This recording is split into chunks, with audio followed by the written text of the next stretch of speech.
Vicki, welcome. Guys, I want to introduce you to Vicki Kenny. She is the founder and CEO of Healing with Hashimoto's. Did I say that right?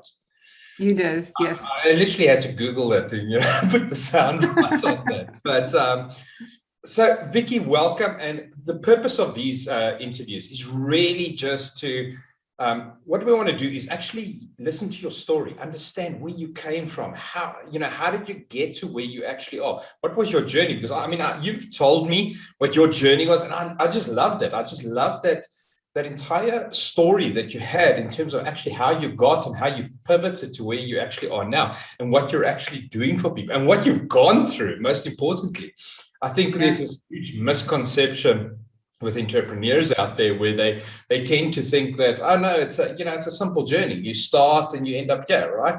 It doesn't necessarily always work like that. Sometimes it's a really long journey, 10, 20, 30 years. Sometimes it's 3-4 years. You never know, right? So let's start off first off, healing with Hashimoto's. What is that? Explain that to us first. Okay, so it's a disease, it's an autoimmune disease. So it means that your immune system attacks your thyroid, which is in your throat, and that kind of controls all your metabolism and your tiredness and your weight, and just about every function of your body basically goes out the window because your immune system thinks it's an enemy and it starts attacking it. So you lose the control of your thyroid hormone.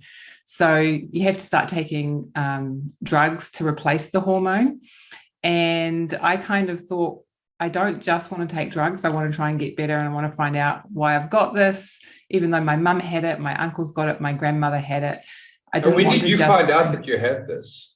2008. Okay.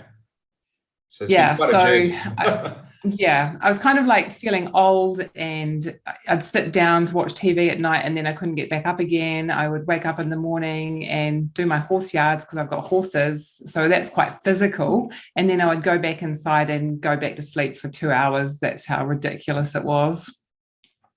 So I really wanted to make sure that I wanted to find out all of the things about it. So I did a whole lot of research, ended up writing a book about it, but basically I cured or got rid of 90% of the symptoms that you have, which is a very, very long list of symptoms. And I managed to get rid of all of them, lose weight. I'm still taking the drugs, because some people say to me, are you still taking the drugs? And I have to, because the damage to my thyroid was so far along that you can't kind of replace. It's not like your liver, it doesn't replenish. Lockdown last year, I was thinking, what am I going to do? I know. So let's go through that, because I mean, prior to you starting the Healing with Hashimoto's, right? You were doing something quite phenomenal over the last quite a while. Explain that to us. Take us through that journey as well, because it's quite interesting that you kind of like one of the first who actually really did that. So take us through that journey. Well, I think it's important for other people that are wanting to start their own business is to realize that the reason I started my own business at 19, I started a fashion design company, was because my dad was in business and he never told me it was hard. So I just presumed it was easy. Brilliant. So I just started up my own business thinking it was going to be easy, and no one ever told me otherwise. So that's how I started. I had a fashion design business at age 19, got into a lot of debt and paid it all off. And my dad, I used to show my dad how much money I owed, and he didn't help me out. He didn't pay off all the debt or anything. But he was really supportive. Once I did do it, he actually said to me, I'm really proud that you paid everyone off. And, he got me to contact everyone and say, look, I really want to pay you back the money. And he helped me with that kind of stuff. So at age 21, I went overseas, became a nanny over in London. And then they all started. So you were born in New Zealand, right? Yes. Okay. Yeah. But I did the OE, which is your overseas experience. And everyone in New Zealand wants to do, in South Africa too, right? Wants to do it. True. Wants to do an OE. Yeah. So we kind of go overseas for 1 or 2 or 3 years, and then before we sort of settle down, it's a thing that we do here in New Zealand. So I went over to do other stuff, not to be a nanny. I just became a nanny by accident. And all the other families were saying, could you find us a nanny? And I was like, yeah, I've got a friend that might be interested, and started placing people in families. And when I went back to New Zealand, they said, why don't you keep giving us or finding us New Zealand nannies, because they're really popular. Yes. And I was like, yeah, I could do that. And so I started up a company called Nannies Abroad back in New Zealand. It was back before we had email, and we only had a fax machine. Oh, heavens. Yeah, it was 1993. So that was a process. That's mailing and faxing and... Yeah, oh, had a little electronic typewriter, and I had to have a rubber stamp for my logo. It was crazy. That's brilliant. I love that. Yeah, so we started placing nannies in England, and then I approached an American company called Au Pair in America, and they were a legal way of placing people in America. And I wanted to really get into that American market, and they said, well, you just happen to be at the right time, because we're about to open up New Zealand to America, and you can be the first one to do it. So I was the first company to place New Zealanders in America legally. So we hit the front page of the papers, and we were interviewed on TV. And so it was a big deal. And then in 2001, so fast forward a few years, I got the sister program called Camp America as well, which is sending young people to work in summer camps in America. Like every kid's dream, yeah. Yeah, exactly. Yeah, so we've been doing that since 2001. We changed our name to International Working Holidays from Nannies Abroad, so it would encompass everything. Okay. And then we started sending people to South Africa and Namibia.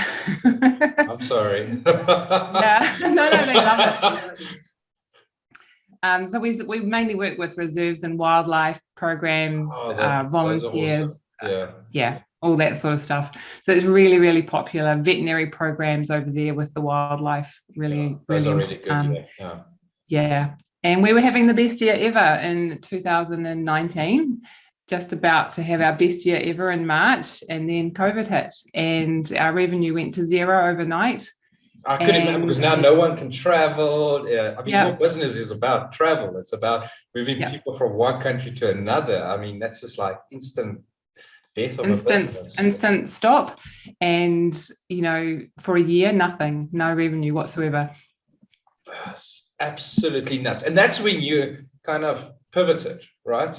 I mean, you really started focusing on the Hashimoto's thing. Am I correct in saying that? Yeah, it was kind of like, I don't like to do nothing. I'm one of those people that I can't just sit around doing nothing. So I wanted to write the book first, and then that got me thinking, how can I help other people get results like I did with my Hashimoto's?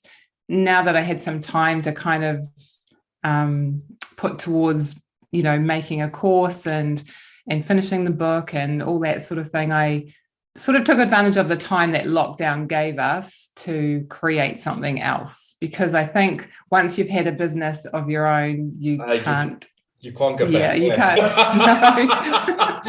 I don't know. We just don't fit into society anymore from that perspective. No, that's for sure. So yeah, I just started a company called Healing with Hashimoto's, and started an online course, and I'm going to be doing a podcast soon, and my book got self-published, and it's just started a website and a blog and everything else that goes with it. Oh, fantastic. So let's talk about the subject of this webinar is like holding on to a dream, right?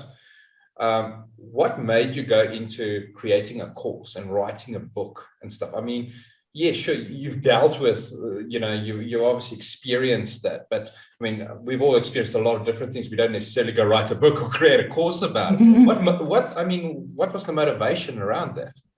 I think because I'm on a different time zone to most people in the world, like you are, the easiest way to get information to people, especially now that we've been in lockdown and in COVID world where everyone's learning online and it's normal again, like it's actually becoming more and more popular. People want to do courses online. I think I just thought that would be a good way to get a lot of information to a lot of people without me having to do it on a one-on-one basis. 100%. I mean, I can definitely Yeah. relate to that. I mean, even you look at webinars like this, right?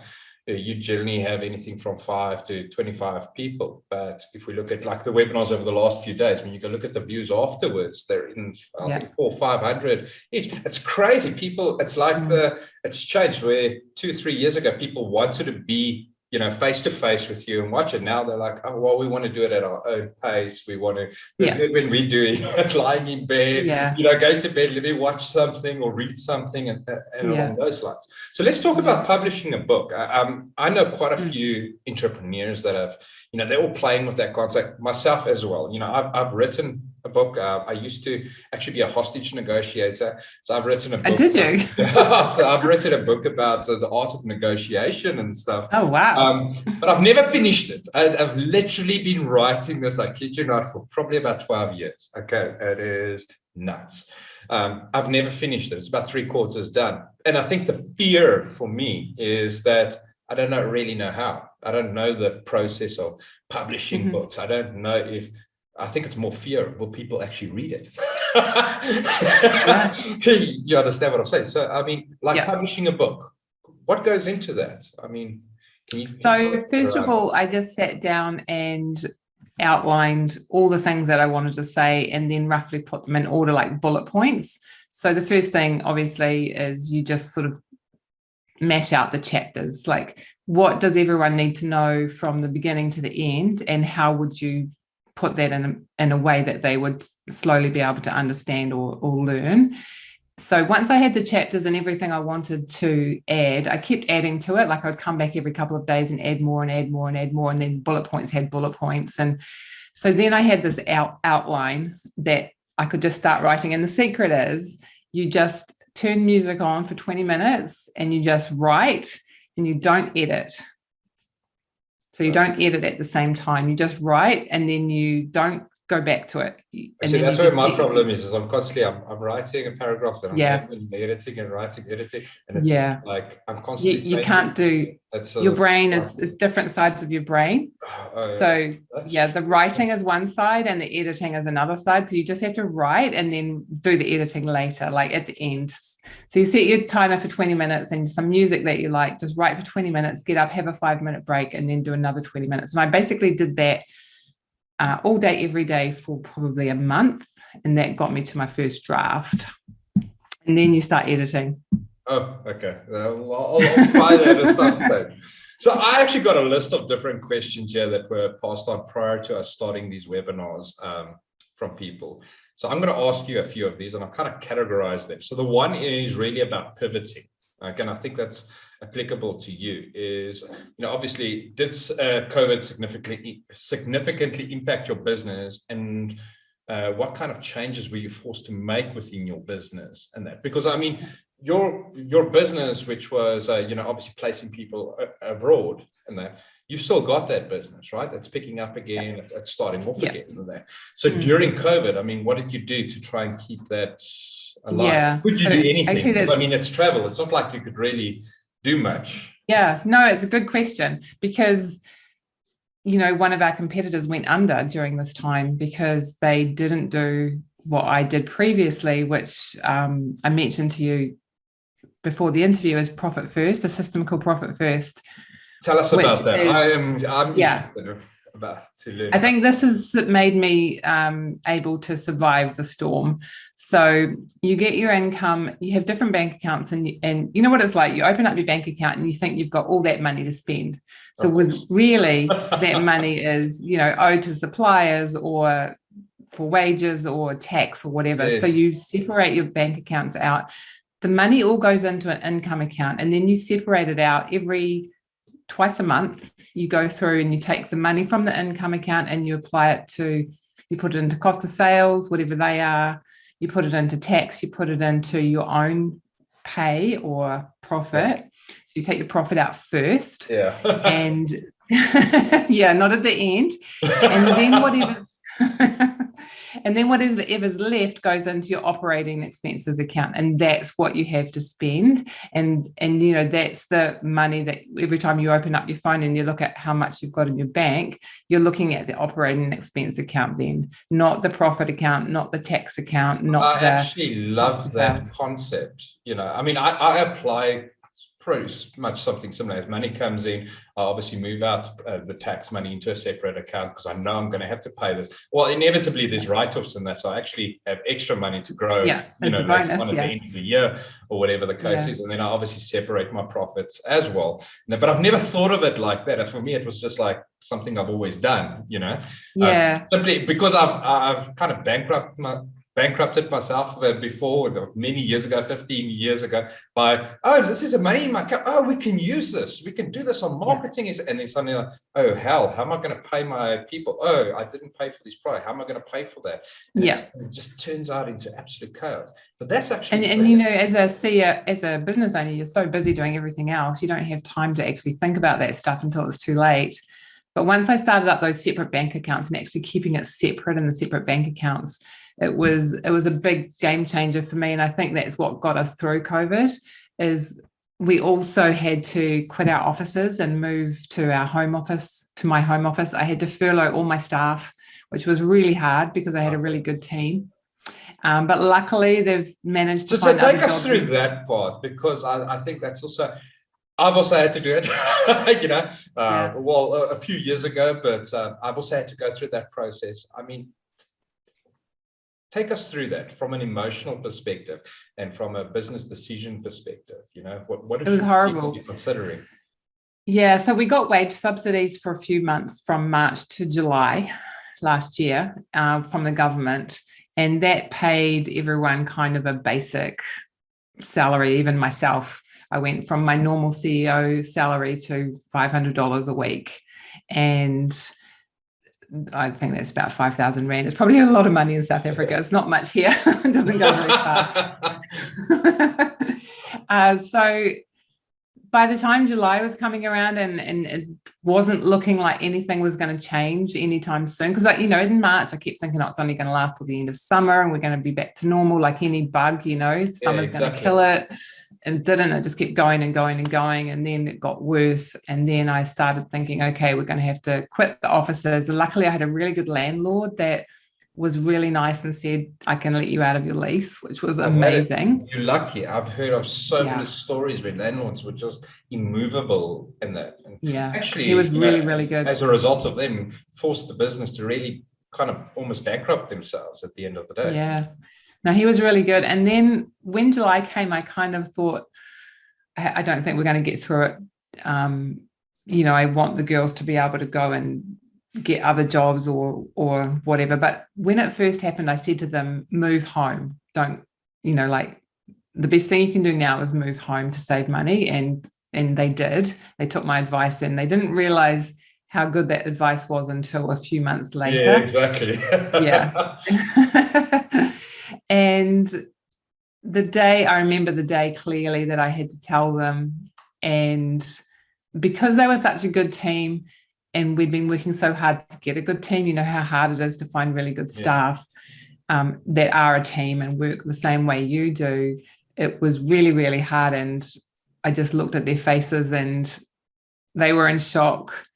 I didn't really want, I was trying to be hopeful and you'll be able to come back soon and all that sort of stuff, but I didn't know when that would be. And in reality, we're now a year and a half later after that. And exactly. They're just going to start coming back next month. So, but that's awesome that they're still coming back. I mean, I've had to go through the same process in businesses that haven't done well and stuff. And it's the worst feeling having to actually, from emotional perspective for us, because I mean, a lot of people think that we're making these decisions, we're heartless or whatever the case is. It's not. It breaks us inside. I don't know about you, but it breaks me horrible. inside. Yeah. And it's one of the toughest decisions ever to make. So when those decisions are made, it's not made as if a corporate's doing it. They're just getting rid of staff. No. And for us, it's a massive thing. We've tried everything before we've even made that kind of decision. And I was really upfront with them and transparent. And I said, look, I'm not paying myself I haven't done since this started. And I was really transparent about that and said, so it wasn't like they had no job and I was still getting paid or anything like that. So they sort of felt that it was fair because we were all in the same boat. So I mean, you've gone through that. You've gone and published a book, created some awesome online courses. You're now mentoring women, or you're guiding people in general, not necessarily just women, in terms of autoimmune disease. Sorry, I hold the tongue. Yeah. I mean, you didn't just go sit back and say, listen, life's happened. I can't. I don't know what to do, because so many people that I know are kind of like sitting back and saying, it's COVID's fault. It's COVID's fault, but they haven't really said, okay, well, how do I pivot? How do I actually adapt and create something else? I mean, you look at your two industries, the one's travel, you're related, the other one's completely, I mean, you can't get more different than that. And I think that's kind of a lesson that people need to look at and say, well, yeah, you can pivot. It doesn't have to be within your same industry that you're currently in. It could be something completely different. And I remember the government saying, standing up on TV and saying for tourism, because tourism's been badly hit in New Zealand, and I kind of lumped myself in tourism, even though I'm outbound. And they were standing up there and saying, oh, you just have to pivot.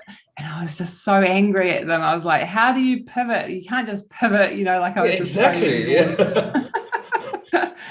But, you can't pivot with the same business, I don't think. Not if you're 100% affected by COVID. You have to just think outside the square. And I'm always thinking of business ideas. I'm just like that. I'm always thinking, oh, that would be a good business idea. So it wasn't too hard for me to think, what could I do? But also I think it was time for me to help people as well. I mean, I love sending people overseas and seeing them grow, and then they have this amazing time overseas and they are really, really grateful. Like, I've just sent someone to Canada and she sent me this amazing thank you of how appreciative she was of me and how I helped her. And I mean, I would get on the phone with her and say, you don't like that job? Don't worry, we'll find you another job. Don't worry. Before she went, she was like humming and hawing between these two jobs in Canada. And we would spend 20 minutes on the phone when I was driving home. And she was just so grateful for everything that we did. And that is where you get the reward. I mean, that's amazing, because, and we actually covered it in the other webinars as well, is what's the differentiator between those entrepreneurs like yourself, that have reached a certain level of success versus those that are struggling in that, is you're not doing this just for the cash. It's not necessarily about the, it's like, how do I actually help? How do I actually fulfill a gap in someone's life, or whatever the case is? How do you make them happy? How do you, it's not, I want to turn over 100K, a month, or $1 million a month. It's not about that. It's about how could you add value at the end of the day. I think if it was just that, you'd get bored. I mean, I got bored with that. I was like that. I won't lie. I was like that 20 odd years ago, right? And over the years that changed, because it was like, well, money's not everything. It's like, I want to actually enjoy what I'm doing. I want to add value, etc. And I think that's also why, when I sold my e-commerce businesses and stuff, and my tech business and all of that, and I started mentorship, my online courses and things like that, it was the main motivation there was actually just to help people. In the beginning, funny enough, I didn't even charge. It was quite literally like, who needs help? Let's help you out. Let's help you out. Kind of thing. Obviously, that's changed now. But let's talk about partnerships. I'm not sure. Did you have a partner in your travel business? Yes, I do. And I think it's really important. I didn't have until a couple of years ago, but I think it's really important to have someone that you can talk to that's not family, that's not friends, that you can talk about the ups and downs, and that, if something's, having a partner through COVID, through this, got me through it, because I could vent and they'd understand. we would be having Zooms and saying, surely this has got to end, by whatever date it was, and 2 years down the track, we're still going, well, what new variant next? Yeah, exactly. So I mean, So, your yeah. partner was obviously wasn't a friend beforehand or a family member. No, just a business colleague. Okay. Yeah. So that obviously makes it easier, right? I mean, because you're kind of separating a lot of the emotion, I think. In terms of decisions, you don't have to worry that, you got to go home and sit and have dinner with your partner after. Yeah. Fallout. No, I mean, my husband doesn't need to know all my little teeny weeny problems day to day, because he would get bored. He's got his own job and stuff. But having a partner that knows the business and also brings different skills. So you have your own skills, but I know I'm not good at some things, but I'm really good at systems and setting up efficient systems and things like that. Whereas my partner is more and really good at negotiating, really good at thinking outside the box kind of thing. So I think that's maybe a mistake that a lot of entrepreneurs make, because they try and find people like themselves as partners, whereas really what you should be doing is finding someone that can do the stuff and adds value to something you don't know nothing about or you're not good at. Yep, totally. You have to have complementary and with your staff as well, because my operations director, she's really, really good at sales. And I don't really enjoy doing sales. I can do them and because I know the subject, but it's not my favorite thing to do. But she loves it. She absolutely loves it. Like if she's down, she wants to make a sales call. Oh heavens, no! I can think of 1,000 things better to do than that. Okay. But that's just her, and you want someone like that to do that stuff if you don't like doing it much. Yeah. So one of the questions is, what do you think the biggest challenges are of having a partner? I haven't come across any yet. I mean, I must say, when I've had partners and I can honestly say that I actually also didn't really have any challenges. But again, I did choose them wisely. Right in the beginning, Yes. I mean, 20 years ago, I had mates as partners. Wow, that was just a disaster. It ended friendships, things like that. Even like investors that have been friends and things like that has kind of always ended up in some kind of disaster somewhere. Whereas when it's been a stranger and stuff, or a colleague or someone that you just kind of know, but they're not friends or family, it's always worked out really, really well. I think it's more to do with setting the boundaries at the end of the day. Yeah, and when we got together, we said, we have to make an agreement of in the good times and the bad times. So if it turns to custard, this is what's going to happen. You have to lay that out before you get into the details of the partnership. So you have to, if one of you want to sell or get out, if one dies, we had to think of all those things. So it is. I think really a lot of people kind of neglect that, especially newish entrepreneurs or startups and stuff, or people looking at bringing on board partners. Is you need to have that tough discussion right in the very beginning. In terms of, okay, what happens here? What happens when you disagree? What happens when one passes? What this? What that? Let's go through this. Let's discuss it now. And let's set also in terms of the rules of engagement, in terms of performance. You're responsible for X and I'm responsible for Y. I actually had a client the other day that had a problem with partners not doing their work, and he was doing everything. And, they're all equal shareholders, 4 of them, each own 25% of the business, but he's doing everything. And 2 of them are only part-time in the business. And he's like, what do I do? How do I actually deal with this kind of issue? But no, there's no agreement in place that clearly specifies this is what you need to do. This is what you need. It's just, we're all partners, kind of thing. And you kind of avoid that at the end of the day. So, I mean, so one of the questions again is, how do you connect with your client in a meaningful way, post-COVID, in this post-COVID or COVID era that we're in at the moment, where everything is online? Especially now, I mean, you consider like your business that you're starting up again, and then obviously your Hashimoto's business. How do you actually, let's answer for both of those. I answer all my emails really quickly, and I've always been known to do that. Like anyone that I work with overseas, they're like, "Oh my God, you've answered that. It must be really late there." I'm really quick at getting back to people. It's nothing worse than sending someone an email and you've asked them a question and then you hear nothing back. Even if it's just they need to say, I'm on it. I'll do it. I've got it. I'm looking at it, and that's what I've always done. So I do the same with clients as well. If they ask me a question, I always get back to them straight away. And quite often with my Healing with Hashimoto's one, I think they're quite surprised that I'm actually emailing them back. I think they kind of think I have the someone same thing. People are kind of assume that why you're emailing, they expect some kind of automated, or from an admin or something like that. Whereas I always use my address, even if it is a campaign we're running, it's my email. There you go. Yeah. And then I think with International Working Holidays, we've always taken the approach that everyone's a person, not a number. So we never refer to people by numbers, or they're always names, and we know them and we've got photos of them in our database. We kind of know them personally, what their dreams are, and what they want to do. And the same with Healing with Hashimoto's. I always ask people, what's your biggest challenge and what's your dream? What do you want? How do you want to get better? Like, what is your goal on getting better?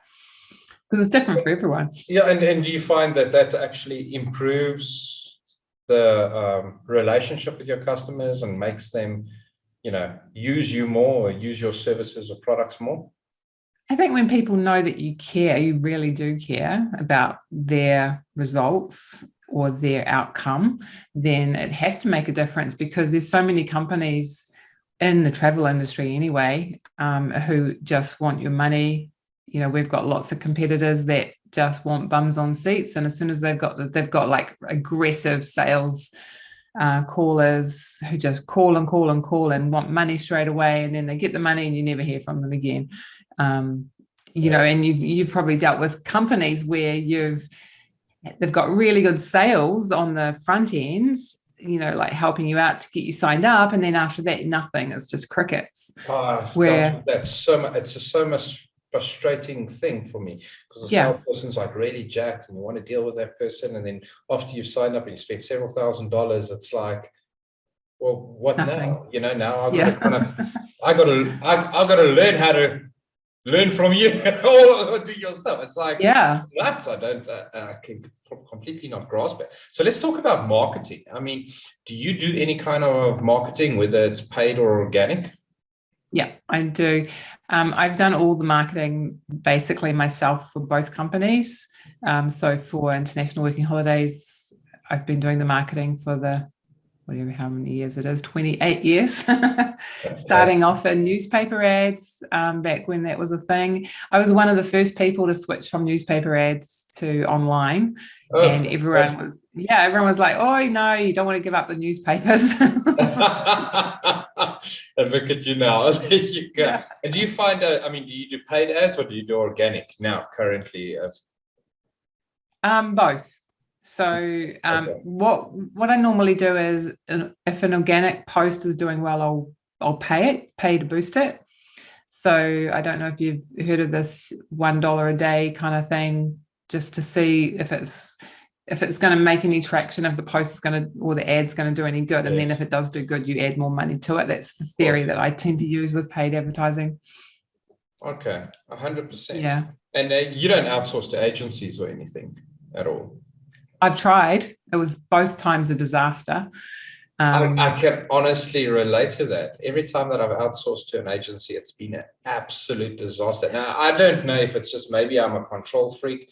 Maybe it's because I come from sales or marketing. I don't know. Maybe I'm just full of BS. But I have spent tens of thousands of dollars US, on marketing agencies. And honestly, instead of results, all I've ever received are excuses, I know. Your stuff's not good enough. People aren't interested. They don't have the money, blah, blah, blah, blah, blah, Yeah, all the excuses under the sun. And I think that they're really missing that key aspect of what is the big picture. What are you trying to do? Where's your funnel?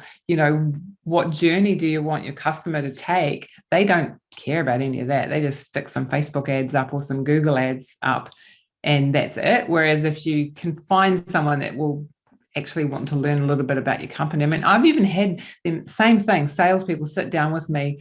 I gave them $10,000 like you, they were going to do this amazing job with social media, and they had some guy that used to work from Facebook, and they were just this really good, and then the ads were terrible.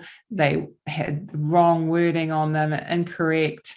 The pictures were terrible, and nothing, like no conversions. And I tried to get out of the contract. I had some e-commerce businesses as well, and so this is prior to me doing what I'm doing now. But I had the same issue. Is you spend all this money, and the guys, and I'm coming from sales and marketing, and I've always been in sales and marketing. I'm like, but you got to take these people on a journey. You got to take them through the whole process. Why are you doing that way? Can't you just be honest with the people and say this? Why are you trying to? It feels like a hardcore. It feels like a car salesman pitch is what they were providing. And I think that's what kind of motivated me at the end of the day when I had spent tens of thousands of dollars. I kid you not, and probably just over about $400,000-$500,000 just on the actual ad spend as well. It was absolutely nuts. And I just said, okay, I need to master Facebook ads, and Instagram ads, and all of these platforms. And I actually went on a journey of several years studying, which is why I've now got the courses of how to actually do it, because I'm very anti, agencies and stuff. I'm very much like entrepreneurs can do it themselves. If you just know how to do it, because a lot of people tell you what to do, but no one tells you how. Exactly. Just like everything else in the world. So let's talk technology, right? How do you use technology in your business, and how do you find? I'm just reading the question here. Do you find that it's harder now using technology than it was 5 years ago? I don't know if that's a question. I love technology. I love technology. I'm a systems girl. Systems is my middle name. So if there's something that I can automate, I automate it. I've got bespoke databases for our programs. So I use FileMaker, which you may or may not have heard of. Yes. Yeah. So everything within there is all automated, so that one person's not doubling up doing 5 different people the same thing. So we just press a button, and the same email goes out to however many people we need to send the email to, personalized. And then I'm a big fan of Zapier to help with automating stuff, like, and I use Slack a lot for messaging. So you're integrating between all the systems and stuff. Yeah. I use Zapier as well. Like, I must have like 40 zaps. So, everything has to be integrated. I agree. Yeah. Yeah. So like, say I had a lead magnet for healing with Hashimoto's, and I wanted to know how many people were clicking through and downloading it. I just did a zap to Slack to tell me every time someone signed up for it, just so you can keep an eye on it. Otherwise you tend to forget about your Facebook ads, and then, I need to check them. So let's talk personal impact, right?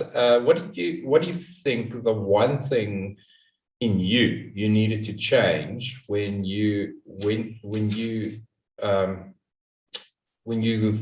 to become as successful as you are today, to become who you are today? Because you've gone through quite a change, especially over the last 18 months, 2 years. You've literally had to pivot in a completely 180-degree opposite direction. Surely from a personal perspective, there's something in yourself that you would needed to have changed to be able to do that. Yeah. I think it's the whole subject of this interview is don't give up on your dream. No matter what the world chucks at you, you have to just believe that it's going to be okay. And kind of, I'm always that positive half full glass person rather than half empty. But before COVID and that, I think I became tougher. I had to become tougher as a female for negotiating with don't take this the wrong way, males. That was my in next question, companies. so that's fine. Answer it. Yeah. So sometimes, I mean, I'm not a feminist or anything like that, but sometimes when you get someone on the end of the phone who's from a different company and they think that because you're female that you're not the boss, or you're must be someone else that they need to talk to, or you don't know what you're talking about, or you don't know the technology or whatever. So I've had to become kind of hard ass, which is a real shame that as a female you have to become hard ass to be taken seriously, whereas males get taken seriously without being hard ass. Do you know what I mean? I never get taken seriously, but okay.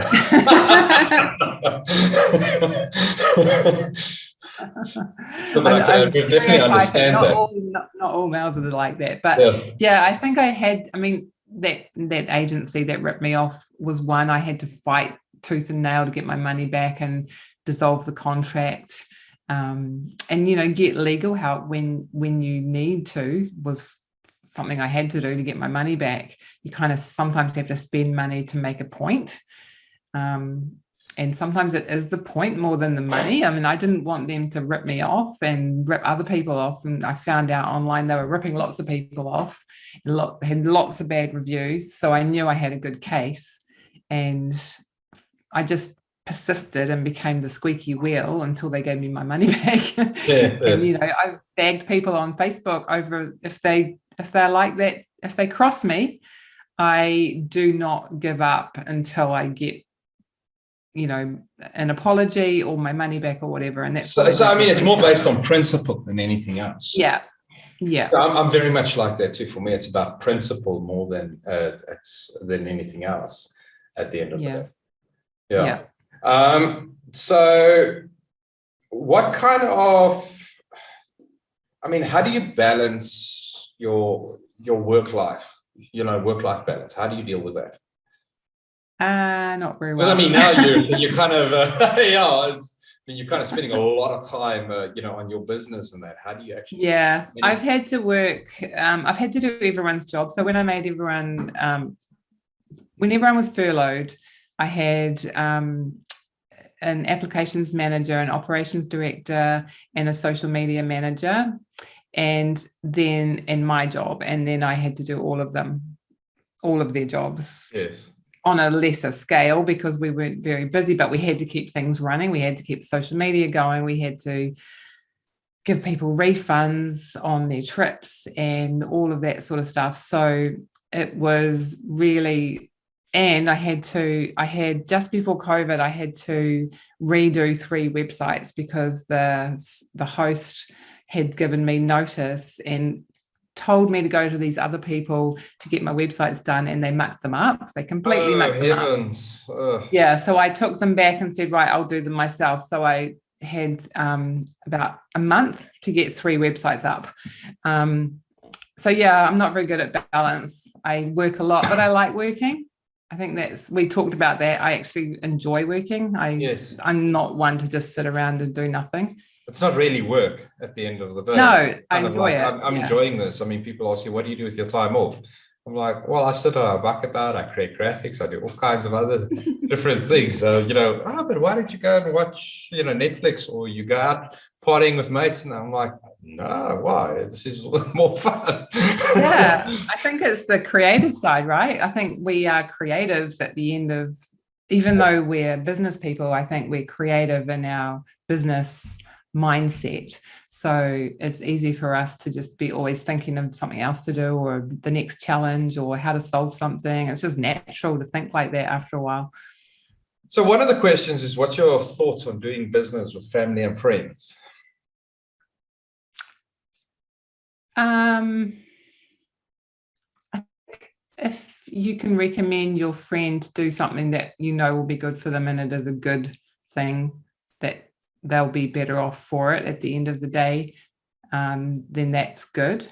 I haven't had any bad experiences recommending family and friends to stuff that I've really believed in and know that it would be good for them. Yes. But I think it's where you cross that line and start just trying to talk everyone into doing your business that don't necessarily need it is where you That's can get actually into a very, very good point on that. I love that. I love that. So, I mean, as an entrepreneur, I mean, you've been one for a few decades now, right? I mean, your experience, you know, this stuff is, you know, have you found that you're like your friend's circle and that is generally smaller than most people's circles?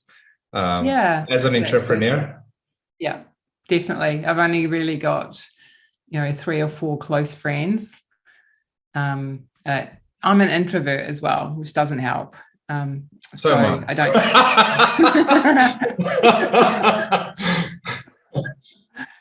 Yeah, I'm one of those people that think 1 or 2 good friends is way better than having 10 sort of pretend friends. I mean, I'm very much the same. You know, I could count on a whole 3 fingers how many friends I really, have that I would like to actually, spend time with. At the end of the day, I don't tend to be a social butterfly in there, but I also think it's because people don't always understand. If I need to cancel plans, it's like, I got to do, I've got to fix a course, or the servers are down, or there's something wrong here, or I've got to deal with this marketing issue, or whatever the case is. I like that flexibility as well, and I think that also costs you your circle at the end of the day. In terms of there's no such thing as, well, let's plan a month ahead or 3 weeks ahead for a specific day. That doesn't exist in entrepreneurship. It's like, well, let me let you know how the business is doing on that day, then I'll let you know if I'm available. Yeah, exactly. I think over the years I've managed to get better at taking a day off, to spend with my husband, because he does roster work as well, which doesn't help. So if he's got a day off, I will take an afternoon off, and I'm actually fairly good at not, doing too much work, but it's always on your phone. It's always on your iPad. I mean, when you talk about that kind of like you're always working in that, I mean, on average, how many hours are you spending on your business a week? At the moment, probably 60 or 70 a week. Okay. But I do enjoy it. Like, I'll go and ride my horse as a break, but I'm always sort of thinking, how can we get this business back up and running again, Yeah, but I asked the question because so many people have this misconception that, they're going to start a business or they're running a business, and they kick off at 8 or 9 o'clock in the morning, and they finish at 4 or 5 o'clock in the afternoon, and that's it, and they don't do anything on weekends and stuff. And I actually have met quite a few entrepreneurs that run their businesses like that. However, they're obviously struggling in terms of their businesses. Yeah. And they don't quite understand, so this message is more for the newish entrepreneurs, the guys starting out, is understand that you are going to be spending, 60, 70 hour weeks, at the end of the day on your business. But the reward at the end is worthwhile. It's way bigger, because I can take an afternoon off. I don't have to ask anyone permission. I can give myself a pay rise if I want to without asking anyone's permission. There's so many more, and I can choose what I work on every day. No one's telling me what to do. That's the biggest thing for me. I could never work for someone else and they trying to tell me what I'm supposed to do with the day. I work for my daughter, so according to her. So I think also for the new ones starting out, when I started my nanny business, when I came back from overseas from London, and I had this idea to start this nanny company up.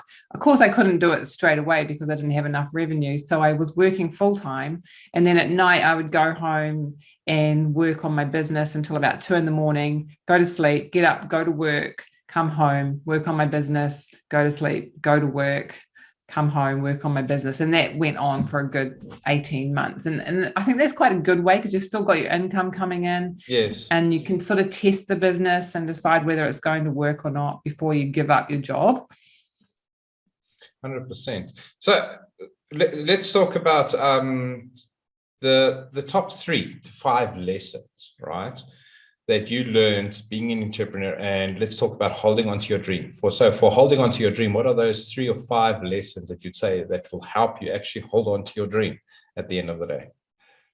Well, never give up, because like my first business failed, and I got into debt. I can't remember how much it was, but I paid it all off, and I tried another business. And then I had the nanny company.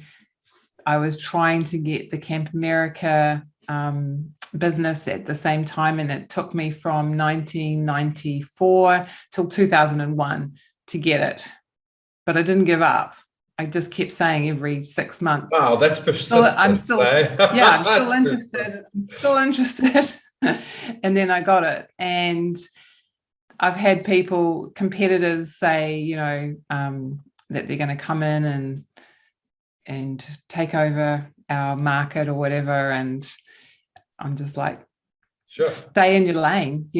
I have competitors watching what I do all the time and copying what I do all the time. And I just say to my team, just stay in your lane. Don't be worried. They come to me sometimes with, oh, they're doing this or they're doing this or they've copied us or whatever. And I'm just like, don't worry about it. Just stay in your lane and look at where you're going, look where we're going. Because if they're focusing on us, they're not focusing on their own business. That is a very important lesson. I see so many people that I meet that they're so focused on, but this person's doing this and this person's doing that. You've got to focus on your core business. Don't move away from that. Just like you say, stay in your lane. Stay in there, focus on that, run with that. As soon as you're trying to spread yourself thin, I think that's when problems start happening. When you try to be, what do they call it, jack of all trades? I think that's, yeah. So. And you don't want to be like your competitors. I mean, you want to be your own thing. And I quite often hear people say things like, oh, there's someone else doing that course, or, there's someone else teaching that or whatever, but they're getting the message from you because they relate to you as the person that they want to learn it from or that they want to deal with. And in our case with the travel business, there's a lot of competition from large corporate-y type companies. But people don't want that. They want something small and boutique and friendly and where we know their names if they ring us up, And I know all of my participants that have been by name, and they message me and from overseas and tell me that they want their friends to do it as well. So I think that's the important part, and that's what we often miss, is that clients, we tend to, when we start our business and that, we tend to be too close to our business that we're not looking at it as a client would. What do clients really want? If you went to buy it someone else, what do you want? You want the personal touch. You want to feel wanted. You want to know that if I call, people know me and they're going to help me. I mean, so, and where do you get that kind of service? You definitely don't get those in corporates, or I don't know that you get that from. So where are you going to get it? You're going to get it from the smaller businesses, that are going to give you that hands-on experience, that are willing to adapt based on your specific requirements at the end of the day. So I think I read a really good book, The E-Myth. Have you read the E-Myth book? Yes. The E-Myth. Yeah, that book really resonated with me when he was telling the story of the hotel chain where they check in and you write down what newspaper you want delivered to your door the next morning. And then the next time you check in, they know what newspaper you want and they know your name and all of that sort of stuff. And not many hotels have really cottoned onto this. I mean, I think the hotel industry is ripe for disruption because how many times you book and then you get there and you've got to fill out your name again when you get there. And they don't remember who you are, and they don't remember that you stayed last time, and they don't remember anything about what you did. Whereas if you went to a hotel and they went, like you go to a cafe that you go to a lot and they know your name and they know your coffee, imagine if a hotel was like that. You'd go there every time. I booked a place in Bali, so I go to Bali quite often, and we do our getaways there, and retreats for mentorship as well. But we also do a lot of scuba diving there. But I booked an Airbnb, which is like a house, really. It's like a 7-bedroom house, pool. It's very, very Lani kind of thing. But they ask you a questionnaire beforehand. So it's like a survey, things you like and those like. When you get there, all the people working there know you by name. They're greeting you. The stuff you like is there, And, you come back a year later and that's your name. They know you like this. They know. Well, there you go. They've done it. You like it. You don't like, the bed at the pool over this side, you want it on that. And they've already put it there. Everything is like, and it's such a personal touch. And even the owner that's not there, he lives, in another place. he'll phone. So he phones and he's like, listen, I just want to check, are you okay? And he'll phone like every second day. So listen, I just want to check, are you okay? Is everything good? I mean, it's just that I would always go back just purely on the service. It's not because the place that we were staying was better than any others, because it wasn't. But the service, and it was just made it. If I needed something or I had an issue, it was sorted. You always felt like they cared, and I think that's the important lesson. Yeah. And I get the same with the website company that I use, which is a shopping cart and email provider and everything. But the service is amazing. Like 24/7, they're on chat and they'll always be there. And you're not like in a queue of 27, you're in a queue of 1. So within 5 minutes, there's someone telling you how to fix it, and they fix it. So that to me is worth paying a little bit more per month for that service than I've tried other companies where. And that's what you're bringing into your business now, obviously. Yeah. Those principles and everything. Yeah. Okay. So one of the questions is, have you had, or do you have a mentor or coach that has guided you on your journey? My husband's always telling me I don't need mentors, and that I know more than any mentor would know.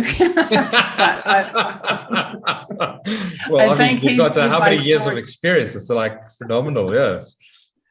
But the Facebook ads thing is a good example of thinking someone else could do it better and actually they couldn't, and you don't value your own experience or knowledge sometimes. But I think my partner has become, more of a mentor, sounding board and guider than anyone who I could pay. But I have had mentors. I'm not referring about paying someone. It's just like necessary. It could be right. Yeah. Yeah. So anyone. I have paid people in the past, but I outgrew them really quickly. Like I would devour all the information, and then what next? And there was nothing. And so I outgrew them really quickly. And I've done that probably 3 times. So I haven't currently got anybody at the moment. I'm not really into masterminds and stuff. You know how some people have masterminds that they do monthly and stuff. I've never done that. Yeah, no, I don't. I used to do those. Not really, but I also have my own mentors and that. But like you said, I have them for a period or a season, depending on what I need to deal with, and that, whether that's 3 months or 6 months, the longest I've had one is about a year, and that, but there's always that expectation set up front. This is what I need. This is what I need help with, and sometimes it's just a sounding board. Most often, I need a sounding board where I can throw something and I need someone to objectively criticize it, look at it and say, okay, these are all the things you haven't considered, kind of thing. And I think that's more. My dad is the one that I'll go to if I'm stuck, because he's been in business twice as long as me. He started up his own business when he was in his 20s and had it right until he retired. So if I'm really stuck, I'll ring him and ask his opinion. And I really value that. So what's next for you in your business? As we close off now, what's next for you in your business? So my travel company, we're getting back up out of a coma and moving forward, trying to walk again. And we will. It'll just be time, and it just seems to be dragging out longer and longer. But we're already sending people on internships to America. We've started up a way that we can help people that can't afford to do an internship to do one. So we advance the money that they need, and then they pay it off once they're in the internship, which has opened up doors for a lot of people in New Zealand who would never ever have been able to go on an overseas internship before, which is really, really cool. That's nice, yes. Yeah. So that's what we're doing at the moment with the travel company. It's going to be a while before we can send someone back to South Africa, for example, on a volunteer project, because we've still got the MIQ here in New Zealand, which is the entry 2 weeks in a hotel when you come back. Yes. So no one really wants to go and spend 4 weeks at a volunteer project in South Africa and then spend 2 weeks in a hotel, pay $3,000. Yeah. To wait for 2 weeks. Oh, the hell no. Yeah. No, that's like 300,000 Rand, or no, 30,000 Rand just to stay in a hotel for 2 weeks in quarantine. Exactly. So we're concentrating on the longer term projects. And for Healing with Hashimoto's, I guess it's just at the moment I'm doing trying to self-fund my advertising through a tripwire at the moment. That's my project at the moment. And then creating a funnel through to my course eventually. And yeah, something else will come up. I'm going to do a gut healing challenge soon in about a month or so, which yeah, so that'll be the next thing. So it's just onwards and upwards. There's always new ideas, always something else. Yeah, coming. Totally. Fantastic. Yeah. So what's the one thing that you can leave with the people that are going to watch this and the people that are listening in that? Definitely, if you want to have your own business, never ever give up. It doesn't matter what happens, how many times you fail, or how many times other people or family tell you that you shouldn't be doing it, or you're not good enough, or you should get a job. Don't worry about that. Just stick to what you want to do. Your passion, I think, is the most important thing to do, is never give up, because you never know what will happen if you give up and you've never got to the end of where you could be. And if you give up, you'll never know how good it could be. And even though I work really long hours, it's really awesome having your own business. I love that. Vicki, thank you so much. It was awesome chatting to you. And I love your story, and I love what you're doing and that. And I obviously wish you best of luck. Thank you. It was a pleasure. For those that are listening and those that are going to watch and that, you can obviously connect with Vicki on our membership page. There's links to her quizzes. There's links to her website, her email, her Facebook, Instagram, pretty much any way you want to connect with Vicki. Please go ahead, log into the membership area, go and click those links and that. You'll also see in our bonuses section, Vicki's got a nice free quiz there. So just go click on that and go and do the quiz. Guys, thank you very much. Vicki, thank you so much. Lovely having you on board. Thank you. It's been wonderful. Keep well. Cheers. See you later.